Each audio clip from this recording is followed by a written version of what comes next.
दिल्ली समेत देश के कई भागों में पिछले कुछ दिनों से पड़ रही रिकॉर्ड तोड़ भीषण गर्मी ने लोगों को परेशानी में डाल दिया है। परिस्थिति की गंभीरता को समझते हुए केंद्र सरकार ने हाल ही में राज्यों को एक पत्र लिखकर गर्मी से निपटने के लिए पर्याप्त प्रबंधन करने के लिए निर्देश भी जारी कर दिए हैं। जानकारी के अभाव के चलते कई लोग समय पर डॉक्टर से संपर्क या हॉस्पिटल नहीं पहुंच पाते और कई लोगों को समय पर इलाज न मिलने के कारण अपनी जान से भी हाथ तक धोना पड़ता है, जो कई बार मीडिया में चर्चा का विषय तक नहीं बन पाता। गर्मी के कारण होने वाली इंजरीज को दो प्रकार के भागों में बांटा जा सकता है: हीट एग्जॉशन या गर्मी के कारण होने वाली थकावट, और दूसरा हीट स्ट्रोक या लू लगना। गर्मी के कारण होने वाली इंजरीज और उनसे बचने के उपाय जानने के लिए ड्रग टुडे मेडिकल टाइम्स ने एम्स और सफदरजंग के डॉक्टरों से बातचीत की। जो हमारे शरीर का जो फिजियोलॉजी है वो बॉडी टेम्परेचर को मेंटेन करने की कोशिश करता है। किसी भी कारण से अगर ये बॉडी टेम्परेचर मेंटेन नहीं होता है तो हीट रिलेटेड इंजरी होने के चांसेस होते हैं।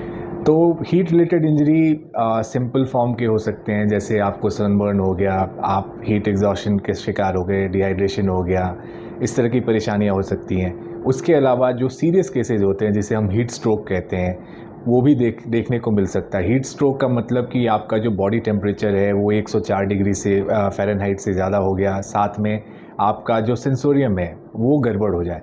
तो अगर कोई भी मरीज़ अगर 104 डिग्री टेम्परेचर के से ज़्यादा और ऑल्टर्ड सेंसोरियम में आता है और जो है जहाँ से वो लाया गया है वहाँ का सराउंडिंग टेम्परेचर ज़्यादा है तो हम हीट स्ट्रोक सस्पेक्ट कर सकते हैं। तो ये हीट स्ट्रोक जो है ये सबसे ख़तरनाक form of heat related injury होती है जिसको हमें आइडेंटिफाई करना बहुत ज़रूरी है। गर्मी से होने वाले नुकसान कितने प्रकार के होते हैं? एक्सर्शनल हीट स्ट्रोक होता है जो नॉर्मली हम यंग लोगों में देखते हैं, जो कि बहुत ज़्यादा गर्मी में अगर बहुत स्ट्रेनस फिजिकल एक्टिविटी कर रहे हैं, एक्सरसाइज कर रहे हैं, या जो आप लेबरर्स की बात करते हैं जो इस हीट में कंस्ट्रक्शन साइट्स पे काम कर रहे होते हैं, जो फार्मर्स होते हैं जो अपने फार्म फील्ड में काम कर रहे होते हैं।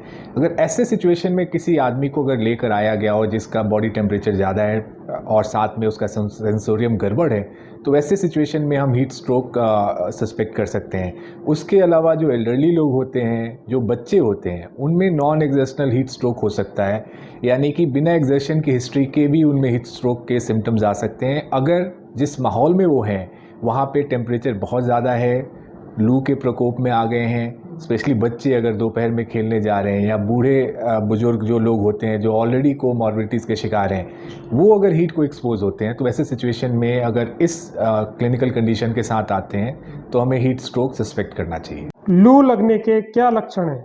तो सबसे पहले हीट रैश होगा, उसके बाद में आपको सिंकपी हो सकती है, हीट एग्जॉशंस होगा, फिर आपको हीट स्ट्रोक होगा। हीट स्ट्रोक ऐसी कंडीशन है जो बहुत ही क्रिटिकल है, बहुत जल्दी से व्यक्ति उसमें डेथ हो सकती है उसकी। सिंकपी एक ऐसी फिजियोलॉजिकल प्रोसेस है जिसके अंदर ब्लड प्रेशर बहुत तेज़ी से नीचे गिर जाता है और जब नीचे गिरेगा तो उसको मूर्छा आती है और वो गिर जाता है, वो व्यक्ति गिर जाएगा उसमें, तो उसको हम सिंकपी बोलते हैं। और हीट की वजह से है तो उसको हीट सिंकपी बोलते हैं। तो कहना चाहिए जो मूर्छा आती है, कभी आपने देखा होगा कि आप जैसे बैठे हुए ऊपर उठे तो चक्कर आ गए और चक्कर आके गिर गए, उसी तरह का है हीट सिंकपी। लू लगने की स्थिति में क्या करना चाहिए? तो ये बहुत ही क्रिटिकल कंडीशन होती है, इसमें इमीडिएटली हमारे को चाहिए कि उसका हॉस्पिटल में उसको पहुंचाया जाए और उसका इलाज हो। सर, लू लगने की स्थिति में क्या फर्स्ट एड देनी चाहिए? अगर ऐसी कंडीशन आती है कि सिंकपी हो गई तो उसको लेटा दें। फर्स्ट एड जैसे सिखाते हैं हम कि कभी भी जैसे कोई व्यक्ति ऐसी मूर्छा में आ गया तो हम उसे लेटा देते हैं, लेटा के उसकी टांगें थोड़ा ऊपर कर देते हैं जिससे कि उसका प्रेशर जो है, ब्लड का प्रेशर, वो हमारा ठीक हो जाता है। तो हम ज़्यादातर कोशिश करते हैं कि किस तरह से वेव जो हीट वेव का इफ़ेक्ट है कम हो। तो ये इंडिविजुअल लेवल पर है। इंडिविजुअल लेवल पर ये भी कर सकते हैं कि इमीडिएटली वो घर पहुंच के और बहुत अच्छे से ठंडे पानी से नहाएं। अगर कोई व्यक्ति मूर्छा में आ जाता है तो आप उसको कोशिश करें कि ठंडे पानी से उसको हम उसके ऊपर स्पॉन्जिंग करें जिससे कि उसका जो टेम्परेचर है वो कम हो जाए।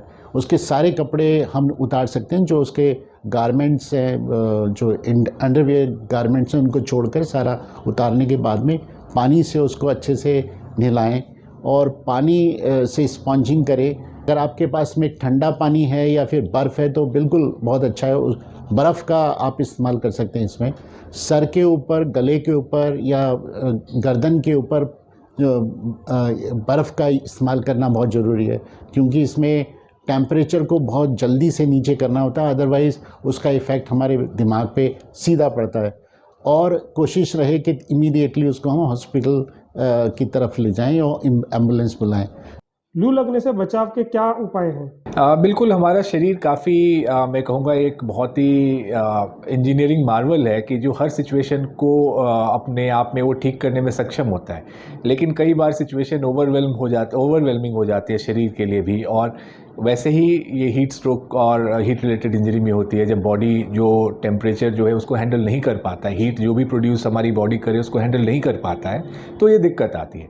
तो इसका बचाव ही सबसे मैं कहूँगा कि सबसे अच्छा तरीका है इस परेशानी से बचने का। तो उसके लिए बहुत ज़रूरी है कि जो भी आप फिज़िकल एक्टिविटी करें वो या फिर सुबह के ठंडे समय में करें या शाम को ठंडे समय में करें। बिल्कुल जो दोपहर में जो सबसे ज़्यादा गर्मी होती है उस सिचुएशन में कोई भी फिज़िकल एक्टिविटी ऐसा ना करें जो आपका बॉडी टेम्परेचर बढ़ाए। जब भी आप बाहर स्टेप आउट करें ये इंश्योर करें कि आप सफिशिएंट अमाउंट में पानी पीकर बाहर निकल रहे हैं।